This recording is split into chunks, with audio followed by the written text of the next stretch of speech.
దక్షిణ అయోధ్యగా పేరు పొందిన భద్రాచలంలో శుక్రవారం శ్రీ సీతారాముల కళ్యాణం అంగరంగ వైభవంగా జరిగింది. అలాగే జిల్లాలోని అన్ని గ్రామాల్లో వాడవాడల రాములూరి కళ్యాణం కన్నుల పండుగగా జరిగింది. కొత్తగూడెం కార్పొరేషన్ 21వ డివిజన్ పరిధిలోని నిమ్మలగూడెం, పాత నిమ్మలగూడెం, కోమటిపల్లి గ్రామాల్లో శ్రీరామనవమి వేడుకలు ఘనంగా జరిగాయి. గ్రామ పెద్దల ఆధ్వర్యంలో భక్తుల సౌకర్యార్థం చలువ పందిళ్లు, టెంట్లు వేసి వేద మంత్రాల నడుమ సీతారాముల కళ్యాణ వేడుకలు ఘనంగా జరిపించారు. కళ్యాణం అనంతరం కమిటీ ఆధ్వర్యంలో భక్తులు అన్నప్రసాదాలు, పానకం స్వీకరించారు. ఈ కార్యక్రమంలో గ్రామ పెద్దలు బండి రమేష్, తుంపురు చిన్న మల్లయ్య, బరగడ పకీర, బూక్యా శ్రీను, కొర్రా శ్రీను, మూడు కాంతారావు, శనగ వెంకటేశ్వర్లు, మేదరి విజయ్, బండి శ్రీను పాల్గొన్నారు.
ఓకే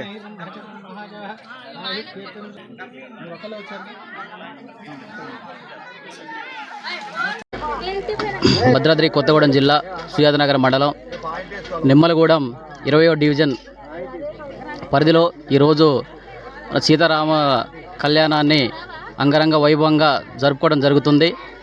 ఈ కార్యక్రమంలో గ్రామస్తులతో పాటు ఈ గ్రామ పెద్దలు కూడా ఈ కార్యక్రమాన్ని విజయవంతంగా జరుపుకోవడం జరుగుతుంది. కొన్ని తరాల నుంచి కూడా ఈ కార్యక్రమాన్ని ఎంతో ఇష్టపూర్తిగా భక్తితోని మనం ఈ కార్యక్రమాన్ని జరుపుకోవడం జరుగుతుంది.